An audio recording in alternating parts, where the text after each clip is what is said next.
Hai teman-teman, assalamualaikum warahmatullahi wabarakatuh. Kali ini videonya beda ya. Aku mau tutorial membersihkan kloset jongkok yang biasanya pas bagian dudukan itu kotor banget. Tapi karena kamar mandiku itu kurang pencahayaannya, jadi mau dibantuin Pak Su supaya kelihatan mana sebelum dan sesudah dibersihin ya Bun.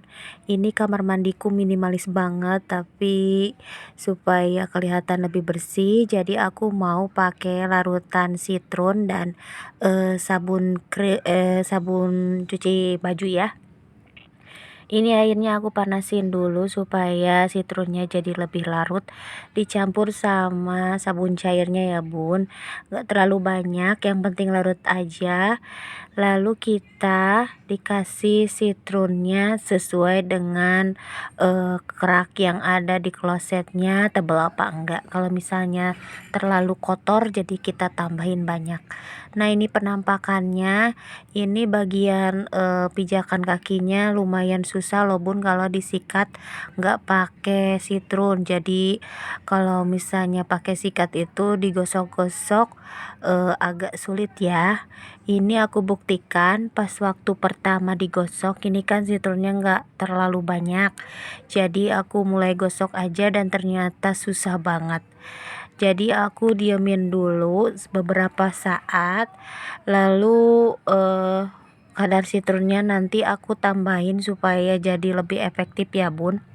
Paling males banget gak sih melakukan pekerjaan membersihkan kamar mandi karena banyak banget menguras banyak tenaga dan keringat ya. Jadi kita teh harus cari cara yang lebih efektif dan cepat untuk membersihkan noda yang ada di kloset duduk kayak gini. Aku punya cara praktis loh Bun, yaitu kita pakai citron ya. Tadi kan udah aku jelaskan, tapi aku mau kasih rincinya kenapa kita teh harus pakai citron untuk membersihkan kloset supaya permukaannya itu enggak rusak. Jadi kalau kita terlalu sering pakai pembersih kloset yang dari bahan kimia, jadinya itu permukaannya itu enggak licin, jadinya rusak kayak gitu. Karena si citron atau citric acid itu merupakan asam organik ya Bun, yang alamiah yang ditemukan pada buah-buahan kayak jeruk-jerukan gitu.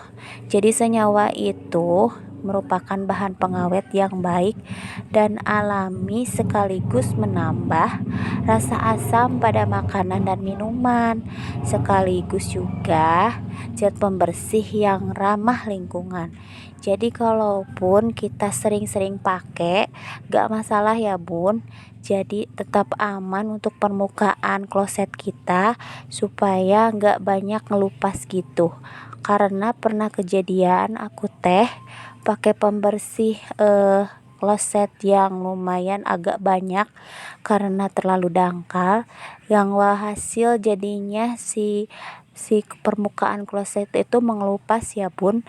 Tapi kalau pakai sisi trik atau sisi citron, jadinya tetap aman dan juga cepat bersihnya, dan juga kloset kita tetap bagus gitu. Jadi kita teh harus rajin-rajin bersihin kloset, gak kayak aku ya. Aku ngelakuin kayak gini setelah lihat tutorial dari Mbak Julaika ya.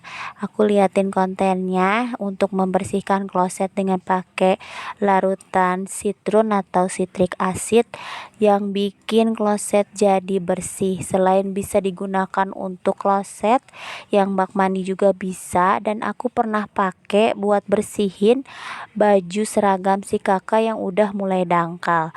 Jadi baju teh kalau pakai citron dan dicampur soda kue gitu, jadinya si kotoran teh rontok ya Bun, dan nggak bikin tangan panas ya. Kalau bisa sih, kalau misalnya mau bersihin kloset itu nggak kayak aku, harusnya pakai sarung tangan supaya lebih higienis gitu. Tapi karena aku nggak punya, jadi ya seadanya aja. Dan kalau menurut tipsnya, kita teh pakai pakai amplas ya bun, tapi karena aku adanya gosokan panci dan ini udah nggak kepake, jadi aku pakai aja buat bersihin kloset. Sama aja sih efektif, sama-sama bisa menggosok ke sela-sela kloset yang ada lengkokan gitu ya bun, karena pijakan buat kloset kan ada garis-garisnya gitu, dan di sela-sela itu biasanya kotoran itu nempel ya bun, dan agak susah kalau pakai yang namanya sikat sikat kamar mandi. Pencahayaan di kamar mandiku emang nggak terlalu bagus ya bun, dan tapi ada ventilasinya jadi nggak bikin pengap gitu, tapi karena kehalangan rumah ya jadinya gelap banget nih kamar mandi aku.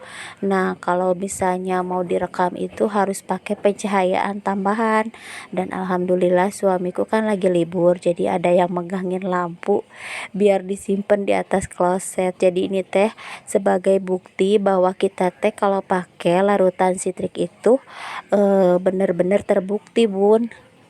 Apalagi kalau misalnya ditaburin pakai si citron itu dibiarkan rada lama ya bun, sekitaran sejaman, itu lebih meringankan pekerjaan kita, nggak usah pakai terlalu tenaga.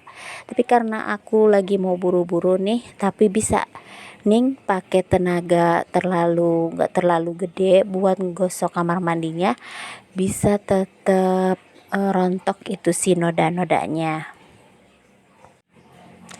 Ini buat kloset duduk ya, biasanya yang paling bandel itu di tempat pijakan kaki kita, karena anakku balita biasanya dari mana-mana itu masuk aja main jongkok, jadinya itu teh nodanya banget membandel. Nah ini aku zoomin aja jadi kelihatan ada kotorannya atau enggak. Nah itu beda loh kotoran yang bisa hilang dan sama kotoran membandel ya. Kalau kotoran yang dangkal itu bukan dari kotoran kayak kotoran manusia, tapi merupakan kotoran yang udah terlalu lama ya bun, jadi jarang dibersihin gitu. Dan aku paling males kalau bersihin kamar mandi. Biasanya di kamar mandi ini aku sekalian cuci baju ya, tapi karena si mesin cucinya udah dipindahin keluar jadi jarang banget aku bersihin kamar mandi di dalam ruangan ini sekarang mah ya. Dulu mah pas waktu mesin cucinya di dekat dapur sih hampir tiap hari aku teh dibersihin pakai sikat kamar mandi ya, tapi sekarang mah jarang. Jadi kebenaran banget aku mau rekam dan ternyata dangkal banget kamar mandi aku ini. Mudah-mudahan tips dari aku bermanfaat ya, dan bisa dipraktekkan emak-emak di sana untuk bersihin klosetnya yang udah bandel banget ya bun. Jangan lupa nonton video aku selanjutnya, like, komen, dan subscribe. Makasih, dadah.